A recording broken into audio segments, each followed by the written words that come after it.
I'm very happy that we have Dexter Roberts on the line. Now, some of you might mistake this session with a singer in Alabama. This is Tiff, my friend who wrote a book, and so he fits into this series that we do. He is an old China hand, 23 years in China for Bloomberg, had great stories coming out of there. He's now in Montana, and he's always sending and posting pictures on Facebook, which is shocking when you live in a big city like Beijing. And then we have Evan. Evan Osnos is the moderator today, and he is coming out of DC. He was in Beijing 2005 to 2013, so pretty much overlapping with Tiff and myself. And he wrote also a book a while ago. And to me, there are three books of modern writers you have to read in China. One is Richard McGregor, The Party, of course. The other one is Peter Hessler, You Can Pick Anything. And then Evan wrote to me the third most important book, came out in 2015, The Age of Ambition, really trying to get this. And now possibly joined by Tiff in this myth of Chinese capitalism. We have 90 minutes.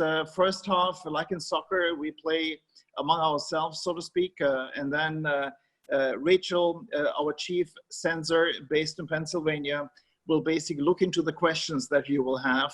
And then in the second half, throw your questions at the panelists, be it Tiff or be it Evan. And then we conclude. So without much ado, I pass over to Evan. Great. Thank you, Jörg. If I am not muted, let's make sure I'm not, but I think I'm okay. Well, look, it's fun to be here with this grouping, two of my favorite China thinkers and writers, and we're all now scattered to the winds a bit. I am talking to you from Washington, as you know, where there is a huge thunderstorm raging outside, which I will leave the metaphor to all of you to divine, but it does feel as if this is a moment in which the landscape is rebelling against its inhabitants here. I want to talk tonight about, it's night here, it's morning where Jörg is. I don't know where it is for you, Tiff, middle of the afternoon or something. But I want to talk about, I want to start here with the book. We're going to make our way sort of forward, I think, thematically and in time to the present, because there are a bunch of issues that we need to talk about when it comes to China's economy and obviously its relationship to the rest of the world. If you had written this book at any moment, it would have been relevant. But I am struck by all of the ways in which we are now especially interested in the things that you've been thinking about, trying to gauge the future of the Chinese economic model, trying to figure out where its sort of hidden strengths and vulnerabilities lie because of all the pressures of COVID and because of all the pressures now of this new era in its relationship with the rest of the world, both with the US and also with the EU. So, but let's start with the core of the book itself. You know, every book essentially begins with a question that I think is gnawing at the author. And I'm curious what that question was for you, because I will say what you wrote was in many ways a book that was counter to the fashions of the moment. All the, you know, people these days are writing books about AI, or they're writing books about the future of technological competition between these two powers. And you said, no, in order to understand it, I have to look at the heart of the matter, which is, in a way, a piece of China that doesn't get written about very much, which is the rural experience and the migrant experience. What was the question for you that drove you there? Well, first of all, just to step back in time a little bit, maybe I should mention that there were two big stories I worked on in the year 2000, which was about 5 years after I moved to China. One of them is on the wall behind me, China's wealth gap. And the other one was a book called, a cover story called China's Great Migration.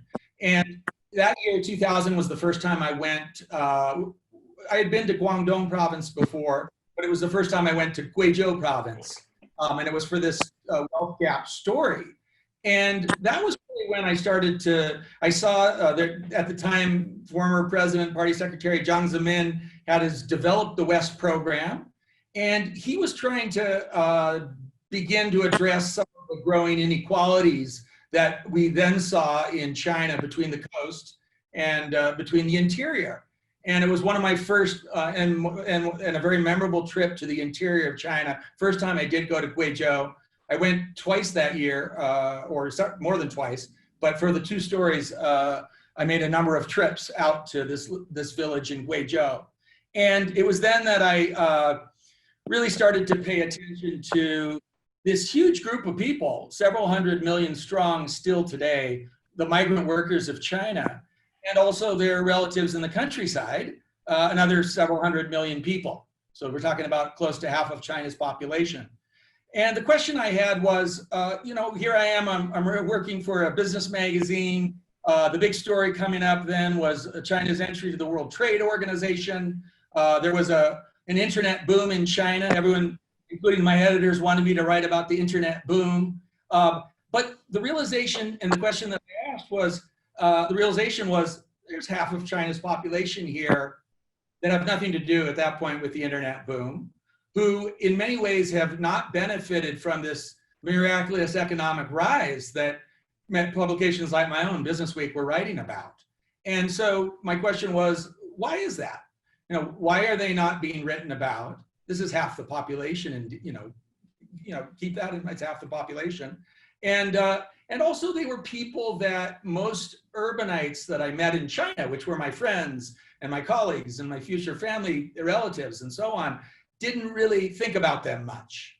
They were there on the peripheries of the cities doing the dirty work, but they were really not thought about.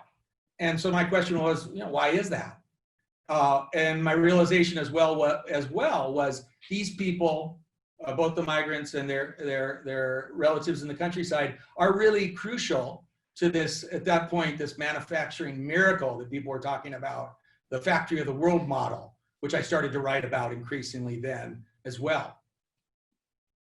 And one of the things, whenever I find, whenever you write about rural populations in China, Chinese readers are often very excited because they feel as if that is not the thing that is getting written about in the West. And it sort of resonates with some of their experience.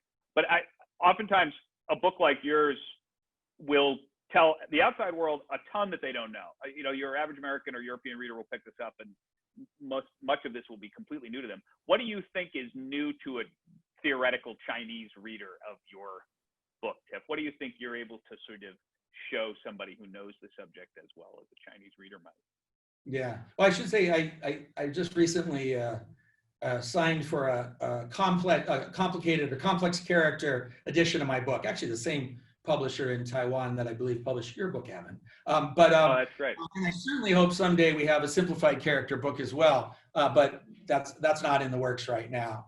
But what would I like a Chinese person to take away from the book? I mean, first of all, as I just said, I think there is. I don't think that this large portion of the Chinese population, the other China, for lack of a better expression, which comes close to half the population, are really thought about or much empathy is felt towards them amongst most urbanites. And there's been times in the history, in modern history, and when I was there, when suddenly the plight of the migrant worker became a big issue. I remember in 2003 when you'll probably both remember this, when a gentleman named Sun Zhigang, who was a migrant worker, was taken in one of these black jails they would put migrants in. They called them black jails, and unfortunately was beaten to death and died. And this became a big issue just as the internet was starting to take off more in China, and people in the cities said, this is terrible. At the then premier Wen Jiabao, eventually responding to this upswelling of attention, ended supposedly the process, ended this system of black jails. Another time, much more recent, 2012, I think 5 young migrant children, this is a terrible tragedy, also in Guizhou, were trying to keep warm in a dumpster, in a trash receptacle. They were what are called the left behind children. Their parents, the migrants off working in the factories, and they very sadly asphyxiated. And this became a very big issue. And a lot of people in the cities in China were saying, my gosh, this is a tragedy. You know, how does this relate to, you know, what does this mean that we're allowing these, 60, 70 million children to grow up away from their parents and actually put themselves in these situations that can be fatal. So there has been this realization, but I would say it doesn't happen very often, and it has passed. I would hope that my book would help urbanites in China, in particular, first of all, realize the degree to which their cities rely on migrant workers, whether it's manning the restaurants or cleaning, washing the dishes, or now a crucial one, driving the delivery vehicles that zip through the cities and deliver food to all the people living in the cities. So I wish that they would have more realization of that. I also wish there was an awareness of how the hukou policy, which affects everyone, of course, in China, but an awareness of the degree to which it really has had a terribly sad impact on the lives of this other half of China. Mm-hmm. And I want to pick up on that, because this is one of the key points that I think you identified in the book, which is, so let me lay out what it would be like the counter scenario that people might imagine if you have a kind of casual awareness of China. You'd say, okay, look, there may be these hukou restrictions, but look, the story of China over the last generation has been this generational movement, this extraordinary tide of people moving from the countryside, sort of by hook or by crook, getting around some of these restrictions. And, I'm playing this is a bit of a devil's advocate position. It's not one I actually totally believe, but this is very much the story that is told on the kind of the cover of business magazines is, China doesn't have Ellis Island, but that's because it has the interior, which is this constant source of energy and aspiration and everything like that. And then, and then you would, and you then look at the statistics that say they've brought extreme poverty down below whatever it is now, 1%. And so that would be the bullish view, right? That would be sure, there are these problems, but those problems are antiques. They're legacies of an earlier age, and they are working them out because they have control over all of these government instruments. And you make the very compelling case that that version of the story is not right. Talk to me about that. What is so important about the hukou restrictions, about land use policy, that makes it so such an obstacle to the kind of mobility that actually would be a vital bridge to the future? Yeah, well, obviously the migration has been tremendously important for living standards, both remittances that migrants have sent home, and in many, many ways, it's been the migration that was allowed after reform and opening and took off really after China's entry to the World Trade Organization has been very important for lifting living standards. But what has happened is, in effect, people are allowed to migrate, but there are real obstacles to them to actually settling down and living proper lives in the city. And the key one, of course, is what you were just mentioning, the hukou, or the household registration policy. And you already know this, but what it does, of course, is ties to a large degree the social welfare benefits, both healthcare and education for the children of migrants, to where their parents were born. And it is the reason why so many migrant children of migrant workers do not go to the cities. In most cases, it is pretty much impossible for them to get into public schools, which would be the best option for them, and which of course they don't have to pay for, or the urbanites who have household registration in most cases don't have to pay for. The other option they would have are these sort of dodgy private schools that have sprung up for migrant worker kids that are constantly at risk of being shut down. The closures of the schools is often used by urban governments that want to drive out migrants. Shut down the schools, the migrant kids have to leave. But these schools aren't very good and they're expensive. And then the healthcare as well. It's often very difficult for migrants to get access to affordable healthcare in the cities. And that's one of the main reasons, in many cases, their elderly parents have not come to the cities to live. Now, China, of course, has announced hukou reform. Ever since both of you and I arrived there, we've been hearing about hukou reform. And one of the biggest announcements was back in 2013 at the time of the third plenum. And there is this realization amongst the government that the hukou is a problem. And it's a problem because of the social welfare issues here, and it's also a problem because of those, the hukou's status, which makes migrant parents either have to leave their kids behind, makes them have to pay extra money if they put them in the cities, uncertainty about healthcare costs, which are often more expensive because they don't have access to the same public health care in the cities. All these things cause economic problems. And there's something economists call precautionary saving, saving for the future. And China, as we know, has an extremely high personal savings rate. I think it's around 25%, I think, the personal savings rate, which compares to a global average of 8%. And it's also behind China, the government's stubborn inability to boost domestic consumption as a portion of GDP. Because they know that it's not just a human rights cost with the hukou policy, there's an economic cost. So I guess back to your original point, yes, migrants can travel. It is very difficult for them to settle down in the cities with their families, with their children. The hukou reforms that we've been hearing about for years have been piecemeal, have been fragmented, very much top down. There's been a tendency by the central government to designate certain cities as more open to migrants. They sure aren't going to be Beijing, they aren't going to be Shanghai, they often aren't going to be major provincial capitals. And they aren't necessarily the places that the migrants want to go or where the jobs are.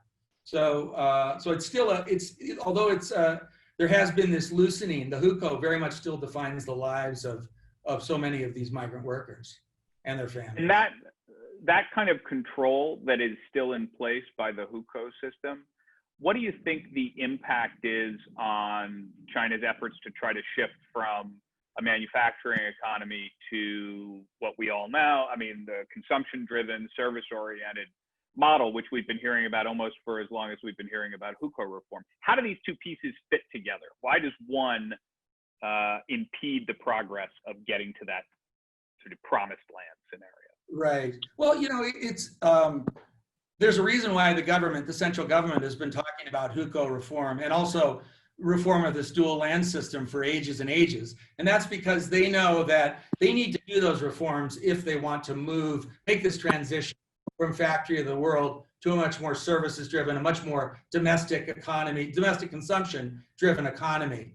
And again, it gets to the issue of the very high savings rate in China, the fact that half the population is still treated as second-class status.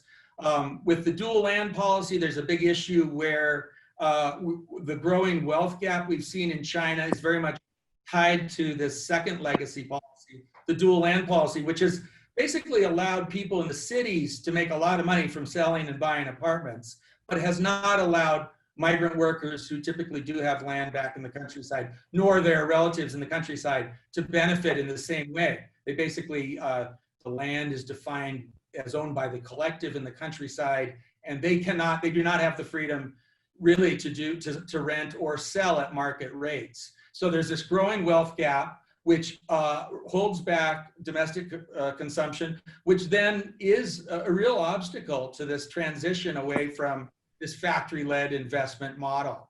There's a whole bunch of reasons why they're not carrying out these reforms that they say they need to do. But the fact of the matter is, and this is a point I try to make in my book, they can't succeed in making this very important economic transition if they don't deal with these legacy policies. Tiff, Tiff, isn't that an implicit deal with the party with the urban middle class to say, guys, we safeguard the cities, we don't have pressure on schools and kindergartens and hospitals, we don't let these people live here, they come just to work, and basically to tell them if we can anytime lift the hukou, that might have consequences. So to me, it looks like the party actually does the urban middle class a favor of having this hukou in place. Yeah, I think so. I mean, one of the biggest sources of resistance to hukou reform is this urban elite, if you can call them that. Many of them are not very elite and they aren't necessarily that wealthy, but you're absolutely right. There's huge resistance by urbanites who have the hukou that allows them access to the healthcare and their children to the schools, to welcoming all these migrant families in. And actually, you know, ironically, some of the protests we've seen in urban China in recent years have been exactly against that. They've been against well-meaning efforts by the central government to try to allow more migrant children into urban schools. And then you had urban parents who, understandably, I mean, it's not easy to get your kid into a good school in the city, even if you do have the hukou, the urban hukou. We saw them taking to the streets. I mean, in Nanjing was one example, and actually saying, no, do not let more children come in to compete with my kids in this school. So I do think that that is a very big issue and a very big constraint to actually moving forward with the reforms. And do you think, I mean, there are a variety of reasons why they have held back. Some of that, I think, as Jörg rightly pointed out, is to try to sort of maintain this deal in effect with the urban middle class. How much of it is also about a sort of the core reflex of the party, which is control, about not wanting to lose that lever over human flows, about where money is, and about maintaining an extraordinary lever of control over the population? I think ultimately it's at the heart of that. I mean, we've seen a trend in China towards more control, whether it's the internet, whether media, the education system, the legal system. And I think it's part of that. I think absolutely the party, ultimately a decision to allow people to across the country to really settle down wherever they want is about loosening control. And there's very real concerns about security in the cities. They're very cognizant of what has happened in the other countries around the world, where you have in some cases, urban slums on the outskirts as people come in, the favelas in Latin America, and they don't want that to happen. But I do think ultimately it is about loosening control. When we have seen hukou reform, again, it's really about the government deciding where the people should go. So they're like, we're not gonna let people just flow wherever they want to go. And back in the 50s, I think they had an expression, a blind flow, which they used to criticize. Actually, near the Great Leap Forward, when there was starvation and people started to flood the cities, they started to talk about the need to control the blind flow of the people from the countryside. And I do think there is this tendency that where the government says, sure, we'll reform the hukou, but Beijing is full up. Thank you very much. If I'm Xi Jinping, I remember it when I was a kid, and it was a lovely town, and it was half the size it is now. And the targets for Beijing have been to actually reduce the population. Similarly with Shanghai, they've been extremely anti-migrant in like Beijing and Shanghai. So instead, it's like, oh, well, let's choose this third-tier city. It might even have an excess of housing. There might be a ghost town there. The economy's not doing very well. Let's just send the migrants there, and somehow they'll find the money to buy the empty housing, and they will magically rejuvenate the local economy. And obviously, I'm a skeptic that will actually work. But I do think it is about control ultimately. I am struck by, it's impossible not to be sitting here in the US. I'm struck by some of the comparison between the dynamics you're describing there and the dynamics we see here, where we have an American population, which is in some ways sort of, this is an immigrant country. We're all the descendants of immigrants. And what we're saying is we want to maintain control over who can come in. We're trying to be, we're sort of pulling up the ladder behind us. And there's always something similar. You know, everybody, more or less, most of the people in the big cities in China are only 1 or 2 generations away from the countryside.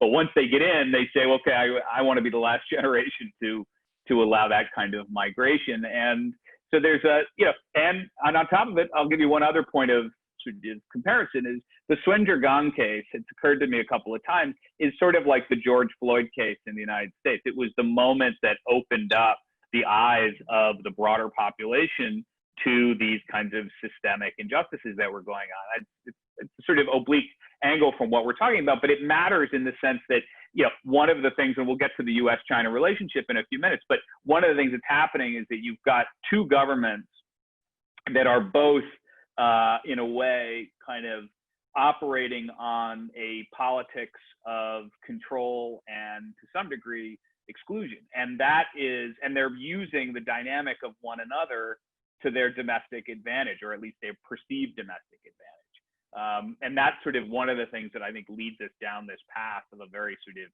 dangerous spiral. But the thing that gets me there, the reason why I was sort of thinking about the US-China relationship is you've spent so much time in Dongguan, you've spent a lot of time looking at this, looking at the export economy and the infrastructure of the export economy. All the talk where I am today is about decoupling, about a future in which the United States is going to have a lot less, in theory, a lot less demand for those migrant workers in Dongguan. What do you think about when you hear about decoupling? Is it a thing? Is it real? Is it not going to happen? Is it a slogan? Is it happening? What does it look like? What do you make of that? Yeah, just to your previous remarks, I do think there are similarities, and it may not, it's, you know, I don't know that in most cases it's not racism in China, but maybe you could call it classism. There's a very casual, very negative attitude towards, you know, 外地人, 农民. These are the, you know, the outsider, the farmer. Those are insults in many. You know, I was amazed by that when I first came to China. You know, I had learned in college that, you know, there'd been a communist revolution that lifted up the farmers, and the level of derision directed at them. Else. But back to the trade war and decoupling. I mean, first of all, I would say, I think decoupling is you know, a fool's errand. If the U.S. government actually tells, just to cite the example in the country that we're in, Evan, you know, tells its top multinationals, you need to bring it all home. They're basically telling those companies to be smaller and to be less effective, and to badly damage their globally, you know, their competitive situation globally. And I don't think that's going to happen. And what is, I think, very real is a global supply chain diversification.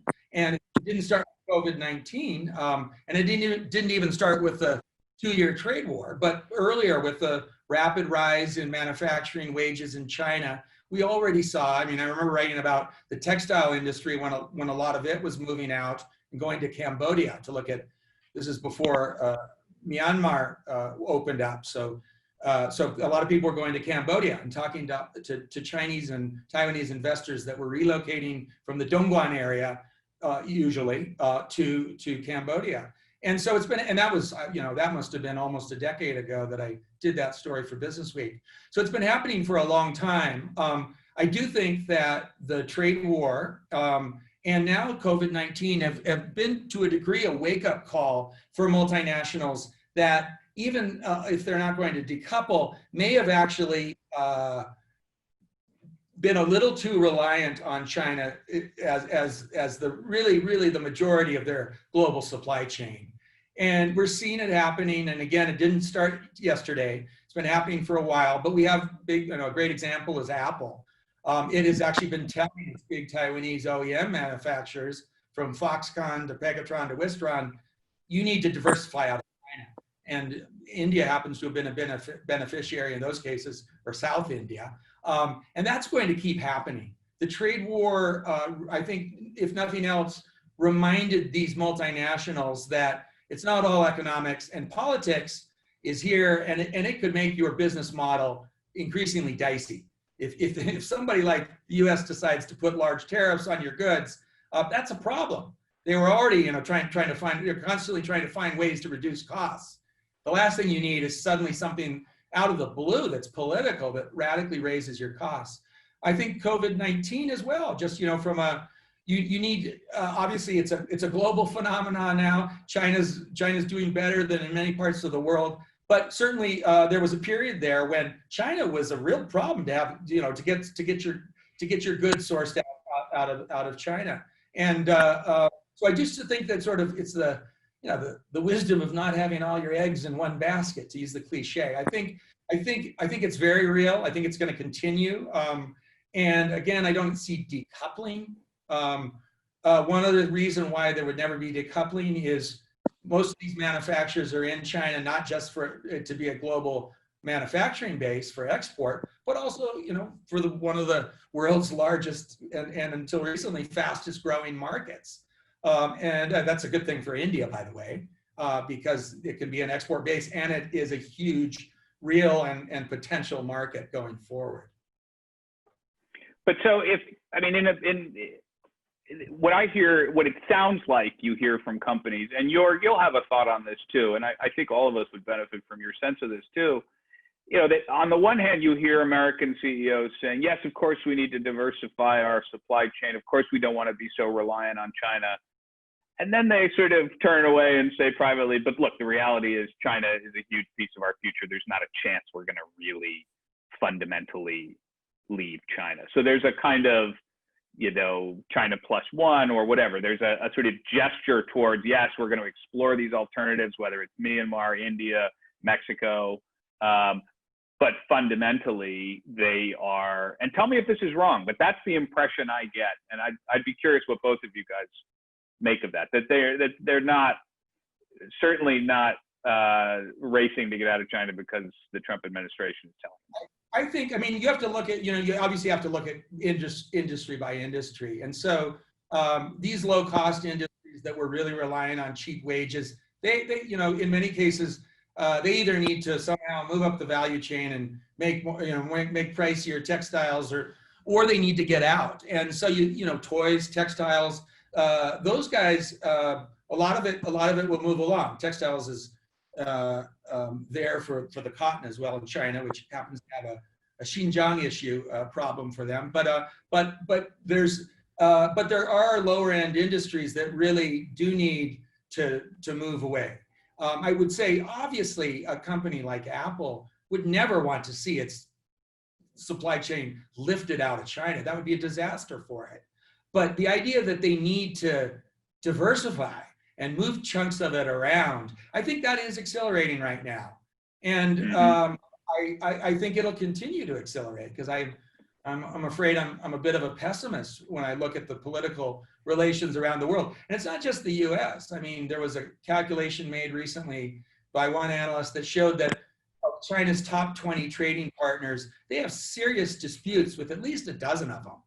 You know, from, you know, and you look, you know, whether it's Japan, Canada, Australia, you know, there's, and the list goes on. So I do think that politics has intruded into the global supply chain in a way that people weren't expecting. And I don't think it's going to go away, you know, with the caveat that decoupling, I think, is absurd. And I don't think that's going to happen.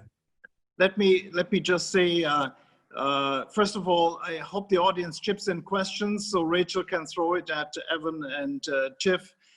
From the European standpoint, 10 years ago, we asked our members, are you considering moving out of China? And the response rate was 20%. We asked them this year, and the response rate was 10%. So actually, it's only half of the people considering moving out of China. As I think Evan said, the reality is that 30% of global growth in the next 10 years will be in China, so you don't want to miss out on this one. The company...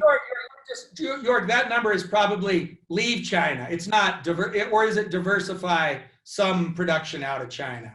What was the question? Yeah, I mean, the diversification we see among Chinese companies that want to export to the US, be it high tech, be it low tech, as they need the label of made in Vietnam or label made in Philippines in there. Actually, I don't see any European companies moving out, and barely, when you look at Amgen, nobody's moving out because everyone is in China for China. So there's no stress in order to reconsider. The second is like we are all trying to survive right now. We have a recession globally.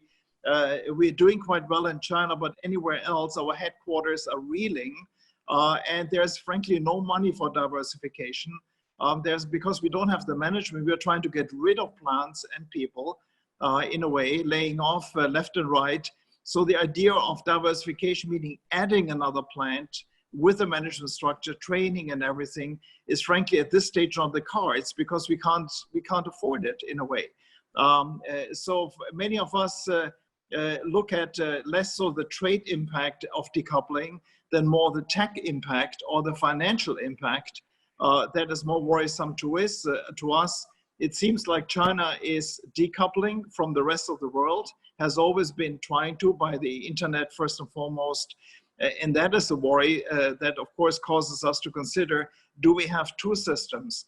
One is for OECD countries, one is for China. And that makes our life complicated. And of course, financial decoupling is going to be the nuclear option if the US dollar really all of a sudden becomes a problem for the US, for the Chinese banks and so forth. Yeah, I think you make a very good point, which is we tend to think of decoupling and we think of, you know, these multinationals saying, oh my gosh, this is a disaster. I need to look elsewhere in the world. But first of all, as you say, financial and technological decoupling are happening right now. And of course, much of this is China driven. I mean, we all remember indigenous innovation, right? These goals of actually, you know, creating their own technology go way back, you know, older, you know, and they're very much alive today, I would argue, in Made in China 2025, even if we don't hear about it as much. So China has its own goals about, if not self-sufficiency, about being doing much, you know, providing its own technology, not buying and not relying on the rest of the world to the degree that it has in the past. Yeah, while we're on the subject of sort of decoupling and U.S.-China, I think you know, anybody would be interested in hearing your thoughts on where the U.S.-China relationship is going, Tiff, and yours too, Jörg. I'd be very curious. I mean, we are just this week, each of us could tick off a number of sort of what each one of these would have been a historic step downward in this relationship. And whether we're talking about, you know, charges against hackers for the allegation that they tried to steal COVID vaccine data, or ordering the closure of the Houston consulate. I mean, this is just a kind of rapid fire series of, and then of course on the Chinese side, we've seen, I mean, the simple fact is, Tiff, if you and I were still in China for Western news organizations, we might not even be allowed to stay right now because so many Western American reporters have been ejected from China. So just the lay of the land is so much darker than it was even a few years ago. Where do you see it going, Tiff? Do you see this, let's say for the second, obviously one of the questions is whether we have a different president in November. Do you see this as coming back to a more recognizable condition, maybe not status quo ante before Trump, but something that looks a little bit more like a normal tense U.S.-China relationship? Or do you think we're into a long-range spiral of a deeper kind? Yeah, well, as we were talking right before we got on air here, and you were pointing out, we keep the relationship is as bad as, you know, it's been in decades, and you have to keep pushing back the goalposts and back further and further into the past. I mean, clearly the relationship's a mess. I remember when not long ago when all the American journalists from the Washington Post, the Wall Street Journal, and the New York Times were evicted. People were saying, well, this is one step before they start evicting diplomats. Well, now we're evicting diplomats, obviously, the US, and we're going to see, no doubt, retaliation somewhere, whether it's Chengdu or Chongqing, hopefully not Hong Kong or Shanghai, where they'll probably shut down a US consulate. So I think it's clearly that the relationship is in terrible shape. I am hopeful that we can return, as you said, to the normal of high nervousness and tenseness between the two countries after an election in a presidential election here in November. I do think that there is, without question, an element of politics on the U.S. side, where not just the Republicans but also the Democrats see a value, I think, in using China as sort of this boogeyman that they can both stand up to, and they think it could win them votes. So that will be taken away to a degree after November. Having said that, I'm pretty cynical. I'm pretty worried, because I think ultimately this conflict is not about, you selling this good or trade deficits or that. I think it's really sort of the very real and, I think, entrenched tension between a country, China, that is rising up in the world, that very, not surprisingly, would like to have a much larger global role, would like to be much more assertive. And then on the US side, perhaps sadly declining in power, but maybe not sadly, but declining in power, and a nation that has sort of ruled the roost, which has no desire whatsoever to see China take that much larger of a role globally. And I think ultimately you sort of get to this existential issue. And I don't think the election is going to solve that. The US does not want Huawei to build 5G infrastructure around the world for a whole variety of reasons. China absolutely wants 5G. It's one of its great success stories. Of course it wants. And by the way, a company that can help them manage relationships and do all sorts of stuff, and their security implications, obviously, with them building 5G around the world. Of course they want Huawei to play a key role. And that's not going to go away. Those tensions will not go away at all after November. Yeah, it seems to me that China and the US are sleepwalking. We're crossing red lines that were unthinkable half a year or 1 year ago. And there seems to be no exit ramp whatsoever. Europeans, as well as, I guess, other Asian nations, want to stay away from that. We don't want to choose. At the same time, it's very interesting to see that China takes on country one at a time. As a European, you would expect to get some sort of privileged treatment because of the fact that you simply don't team up with the US. And no, you can look into ambassadors and actions in various European countries where they get threatened, if you don't buy our 5G, we're gonna do something to your industry. And the whole messaging basic is like China is assertive and aggressive and more unreliable than it used to be. We want a reliable, predictable China. Now for us, I guess the situation will change if Biden gets elected. I'm sure Merkel, Macron, and others don't want to be anywhere close to this kind of China bashing until a new president is in the White House. But then I think there will be a coalition of the willing, say the OECD countries plus India and others, that actually want to sort of remind China that there is a core problem to this one, which is systemic rivalry that comes from two different systems, and that we could live with until recently, and now all of a sudden it has changed. To me, the shocking thing was, frankly, the way that the border clash happened between China and India. You have a prime minister in India, Modi, that has gone the extra mile in order to speak to Xi, to meet him in Wuhan, and to engage, despite the fact that his own home yard has always been a little bit hostile to China. And then all of a sudden, with all this political capital that Modi put in there, he had to face the fact that his troops are getting bashed and killed in the Himalayas. I cannot even imagine why someone would do this in a period of time when you think they have enough opponents already.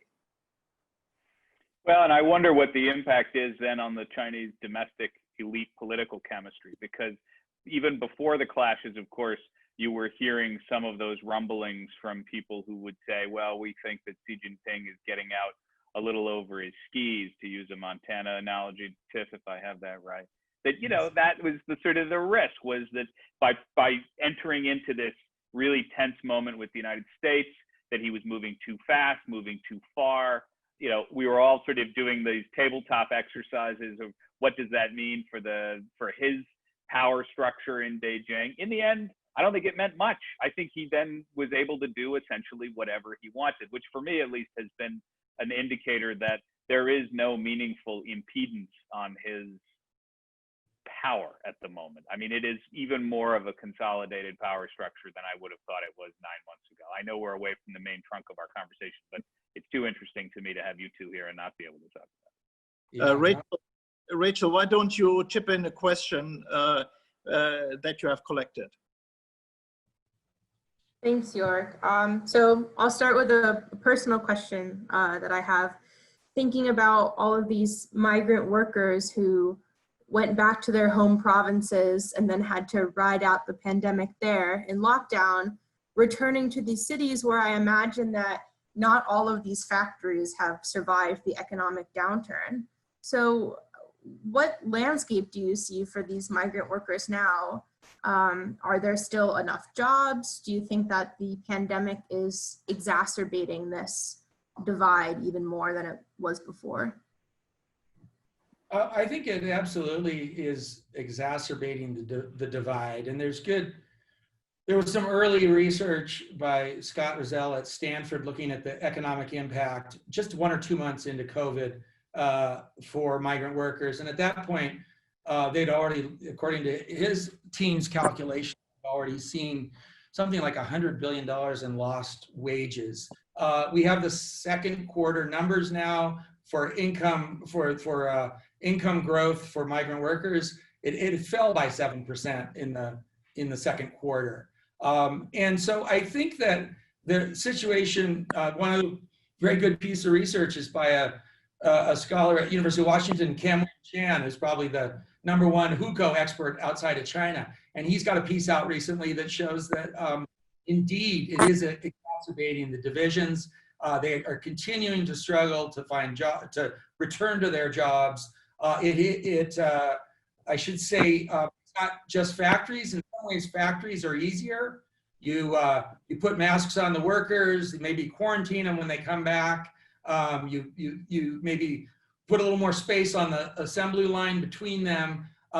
So that can actually, and it has to a degree been able to restart. What's really been devastating is the service economy and the jobs there, which, by the way, are where the majority of migrants now are employed. A few years ago, the number of migrants on construction sites and in factories fell below the number that are now working in the service sector. And that's where it's because of these very understandable controls to try to stop the spread of COVID-19 and also the real fears people have of getting it. There's been and just almost a shutting down of that source of employment. One other thing that's hit really hard and very painful is rural education of rural children and migrant children, because in many cases they didn't have access to the internet and to computers to go virtual and do Zoom classes like kids in the cities did. So that apparently, and that's something that some of the survey work by Scott Rozelle as well showed that there was a real hit to migrant kids' education that wasn't comparable to what was happening amongst city kids. Do you think, just following on that, Tiff, do you think that anytime we get a crisis like this, one of the things you always hear is, well, all right, we're going to use this to build as an opportunity to build back better. We're going to make institutional changes, structural changes that we've been wanting to make, and we're going to use this as the wedge to do so. Do you see any effort from the leadership to say that the post-COVID structural arrangement on any of the things we've been talking about, hukou, land policy, that any of that will be moving in the direction of progress or not? Well, I do think that I think there's the hope is that would happen, and so I think with COVID-19, I think it was a real wake-up call or added a new urgency for the government in trying to make this transition away from an economy that is reliant on investment and on exports to the degree to which it has been, and is more reliant on the spending power of their own people. And so we did see about a month ago another announcement that they were going to move forward more quickly on hukou reform and on the dual land policy. And we even heard Xi Jinping, the top leader, say that domestic consumption is an imperative going forward. So a positive scenario would indeed see this crisis leading towards more rapid reforms that would actually begin to unleash the spending power of this other half of China by doing away with these legacy policies that has held that back. So that's I very much hope that happens. The alternate reality is a population that wasn't very friendly to migrants before, and and often blame them completely without any evidence for everything from traffic congestion to pollution to crime, now also saying that they're a health menace. And we did see, and we've seen a whole bunch of examples of migrants that not only were not able to return to their jobs, but were unable to return to their homes in the cities. There's cases where apartment blocks have there's, as everyone knows, there's a lot more restrictions getting in and out of apartment blocks. One of the things that's happened is they've blocked migrants from moving back in. And in some cases, we've seen efforts that were used before in various campaigns to drive migrants out of the cities, where they're shutting off the electricity and the water for the migrant families to make it very certain to them that they are not welcome in these apartments. So that's the other very sort of ugly, dark vision, which is now a population that is an urban population that is one more thing that they're concerned about. And the last thing they want to see is a big flow of people back and forth and a free flow of people around the country. And of course, the COVID-19 controls have been very much about controlling, obviously, the flow of people and monitoring those people. Rachel? So, question from an audience member: what ends are served when U.S. politicians use China as the boogeyman or the new evil empire? Well, Evan's in Washington, but I'm far from the centers of power. But I mean, I think we've seen, various surveys have shown, including Pew Foundation, unfortunately have shown an increasing fears amongst the American population, similarly in some European countries, about China. And positive attitudes towards the country have plummeted recently. And I think politicians will seize upon that and think, and I think they're probably right in many cases, that they can sort of two things. They can sort of fan this unfortunate nativism and that is in evidence certainly in the United States and in many other countries around the world as well, and use that to sort of drum up their own support. The other thing is it's really a distraction mechanism. So the US government, for example, as we all know now, sadly, has really flubbed the response to COVID-19, and people are dying all over the United States, and economies are trying to reopen, local economies, and they're struggling to do so because the situation is not under control. What better way to make people, Americans, stop thinking about the fact that their government has done such a bad job in this crisis than, pointing to China and saying, there's an existential threat out there. Let's, don't look at me, look at all the terrible things they're doing, whether, whatever it may be, and blame them as well for COVID-19, which is behind the use of the phrases like Wuhan virus or the Chinese, God forbid, the use of Chinese virus that the president here has repeated again and again. And there's a kind of mirroring effect, because then you see Xi Jinping talking about, well, not Xi Jinping, but I should say others in the government, sort of flirting with some of the conspiracy theory about the United States, perhaps having brought the virus to Wuhan during the military games and so on. And so, in some ways, it's the oldest piece of political technology, is when things are going badly at home, just find somebody else to point at.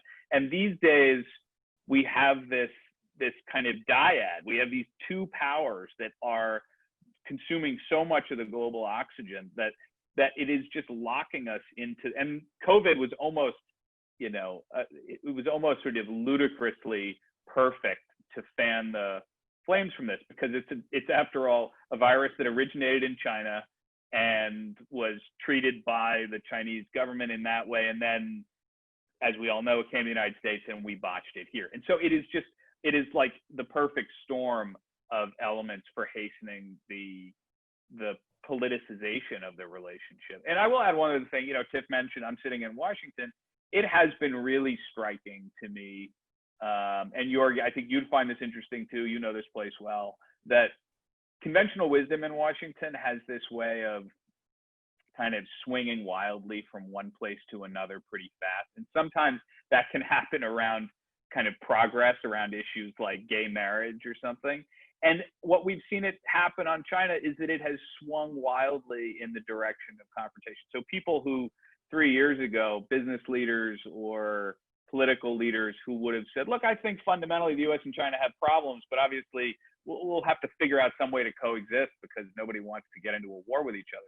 Now that idea is much less sort of persuasive. It's just not as widely held. And Washington is a place in which it's very different from a lot of other places in the sense that you are actually rewarded in Washington professionally for repeating what other people are already saying. There is very little premium for departing from that and for breaking a new idea and innovating in a new analysis. And so you're getting this kind of, spiral effect where people are just gravitating more and more closely to that idea. It's quite a worry. I mean, the good news, and I say this sincerely, is that we have this every 4 years. We have a way of at least breaking the spell if we choose to. Not that everything goes back to normal, but it does scramble the circuit a bit politically. And I think you're going to see a continued huge amount of trouble in the relationship, but at least it'll be a different kind of trouble if you have a different president. It'll be a different cast of characters, less baggage, and so on. Yeah, I mean, the worry I have is that Washington might change his mind and bring along other countries eventually. But China, the ship has sailed. I mean, the kind of tendency I see on onshoring, self-sufficiency, nearly Maoist language, again, we're back to the 1962, is that's a real worry to me because the country and the whole world was benefiting from China engaging and opening up. But Rachel, you have another question. Yes, follow up to the first question. What is the benefit for newspapers to be repeating, I don't want to use the phrase you used, Evan, this spiraling, but repeating this narrative that China is out to dominate and destroy the world rather than as a newly arrived superpower that is highly competitive and competent with plenty of warts, but not evil in its intent. How do you analyze that statement as journalists yourselves? Well, I think you have to distinguish between commentary and reporting. Last time I checked, I don't think the paper record, and I don't think a lot of publications, certainly I don't see that in Evan's reporting. I don't see this this black and white, which places China as this evil empire. Again, editorials and commentary do that all the time.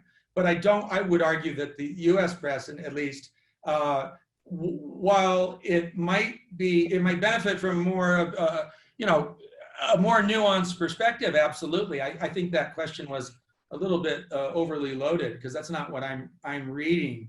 The other thing I would just say is, if you're not doing commentary or editorializing, again, your job is to report what you see.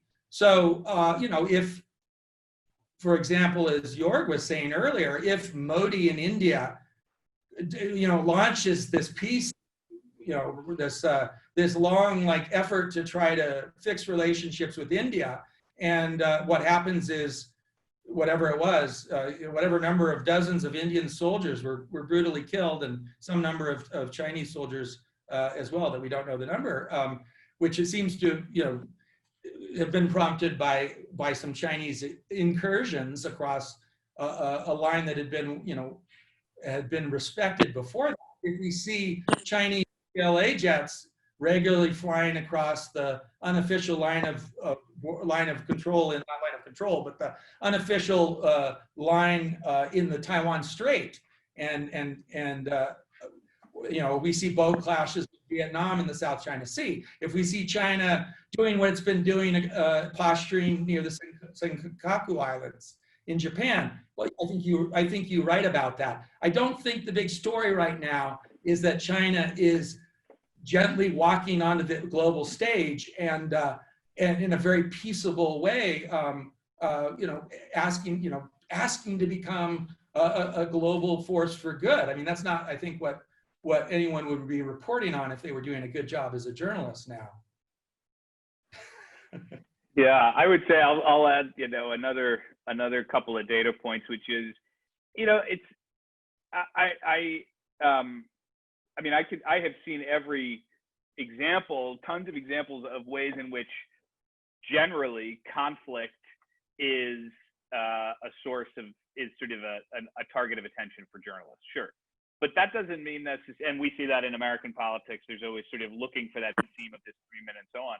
But the idea that contributes to the narrative of a downward spiral in the U.S.-China relationship doesn't really ring true to me. If anything, I think what you often find is that the journalists who are interested in writing about China are people like Tiff, who have devoted a huge amount of their lives to that country, to understanding it.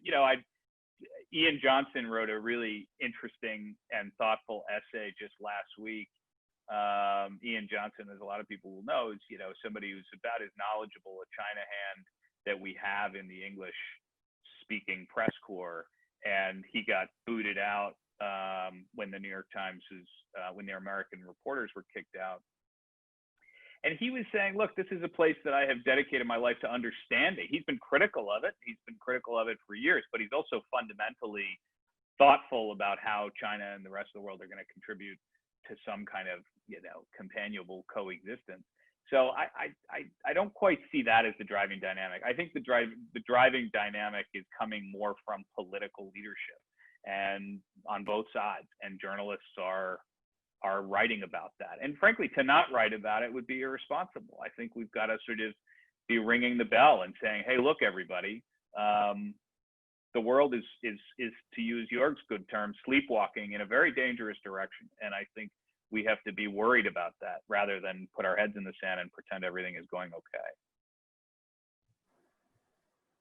Rachel? Yes.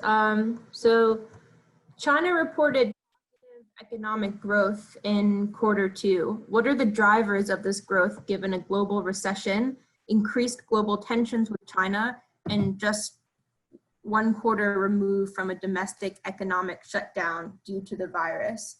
In short, how can China show year after year growth given the turbulence? So if you look at the reporting of figures this year, the economic statistics released by China, I think in the first quarter, they said the economy shrunk by 6.8%. And the people that are smarter than me that really follow these numbers, who were looking at some of the more high frequency economic indicators, said that looked about right. And they were actually given credit for basically admitting to the reality, which is China's economy had taken a very, very hard hit from COVID-19. Fast forward to the latest numbers, which I think are 3.2% growth in the second quarter. Some people that I really respect, who do follow the numbers closely, are openly doubting those numbers. They're not sure that it's actually possible that China would have reached that level. What I do think is clear, and you learn this early when you're a business journalist in China, you may not know if the numbers are real, but often you can trust the trend lines. And what is clear is the Chinese economy is not, that it's doing a lot better than much better than it was in the first quarter. And there's lots of reasons for that. As I was saying earlier, you can actually restart the manufacturing economy and still, by putting masks on workers and so on. What the people, again, economists I've been talking to are confused by when they look at the second quarter numbers is the fact that there has been such clearly a dramatic hit to the service sector, which is a very important part of the Chinese economy now. And so whether or not they actually grew 3.2% in the second quarter, I think is an open question. I personally think they probably didn't. But again, I think the trend line is that they have done an admirable job. I mean, first of all, the same thing with COVID-19 fatalities and infections. There's been all these doubts raised about the numbers. Yes, the numbers probably aren't, they certainly aren't 100% accurate. But the reality is they've done quite a good job, apparently, and no surprise, if you look at the very drastic measures that they've taken to control the virus. The economy has followed that. I talked to my friends in China, and certainly the economy has picked up a lot. So I think that's a big shift. What's driving it? My worry, and I think the released statistics suggest this as well. Incomes are not doing well. I just mentioned you earlier, migrant incomes, which is a big portion of the workforce. They've seen a drop. The service sector hasn't done well. Domestic consumption hasn't done well. What has done better is investment. A lot of the state enterprises have been reporting good numbers. I think the losers so far in this partial recovery are private enterprises and I think the more vulnerable people in China, which is a lot of the population. I mean, let me just add on to Tiff's good point. You generate GDP by digging a hole, and you generate GDP by filling it up again. So growth is one story. I think what Tiff is alluding to is really important. The growth is good, but the demand is weak. Retail is minus 1.5. And so what it looks like now is that China starts producing again, but not buying again. And that stuff has to go somewhere. And normally the mechanism is that it spills over into export and puts a lot of pressure on other economies. And that, of course, is the old overcapacity capacity problem. Rachel, one more question from the audience, and then we close shop very soon. So this question is related to China's Go West strategy as a way to balance growth between the coast and interior. Given what's being reported in Xinjiang and the way that the US has responded, do you think that it's realistic for China's Go West plan to succeed until it acts to address international concerns? And if it were to address international concerns, would it succeed anyway? I think, although Xinjiang obviously is in the West, I don't see it as, I see sort of separate issues, what's happening in Xinjiang in the Go West strategy. Go West strategy, of course, is a very old policy that was launched in 2000 by then President Jiang Zemin. And that policy, although it resulted in tremendous infrastructure throughout Western China, had limited success, I would say. And I would argue that a much more effective way to boost incomes in the interior of China would be to do away again with the hukou policy and change its dual land policy rather than just building more fast high-speed rail and roads out there. So the other, obviously, we have the Belt and Road policy, which is something entirely different, which does connect into Xinjiang. And I think Xinjiang is, it's a human rights tragedy of terrible proportions, and it's very much a political issue for China. I'm not sure what I have to say about the economic implications of what's happening in Xinjiang. As we have to close shop soon, I think, Rachel, you have the last question as our chief censor. Thanks, Jörg. So, assuming it's hot in Beijing and she wants to go to the beach and have a nice vacation, Tiff, he hands you the keys to the country. What's your first step for hukou reform? I think that hukou reform is extremely complicated because it's a fiscal and a money issue as well. And there's a perception that it's very expensive to integrate migrants and rural people into the economy. But I do think that this strategy of piecemeal experiments has failed. And I think that they should, move much more rapidly to reform the hukou policy and struggle with the consequences, of which there will be many. But start to move towards addressing this policy that has, in effect, held back half the population, which is a human rights issue and very much an economic issue for China's future. And, so I would move much more rapidly on that policy and deal with the consequences as they come. Well, Tiff and Evan, you have been wonderful. We said that we're going to close shop at 10:15, and that's PM for you. So we let you go to bed eventually. But let me and also to Rachel for coordinating this and do the advertisement for the next show, which is your old friend Tom Orlik from Bloomberg. He wrote a book about the bubble that never pops, which is China, of course. And in order to square him off, we have taken our old friend from Beijing, Tsinghua University, Zhu Ning, who actually wrote a book, The Guaranteed Bubble. So it's going to be bubble-ish on Tuesday, 28th, 9 o'clock in the morning in China, 27th of July, 9 p.m. in the US. And I think we all enjoyed this show very much. Thanks to the 2 or 3 of you, and hope you tune in again next week for Tom Orlik. Thank you very much.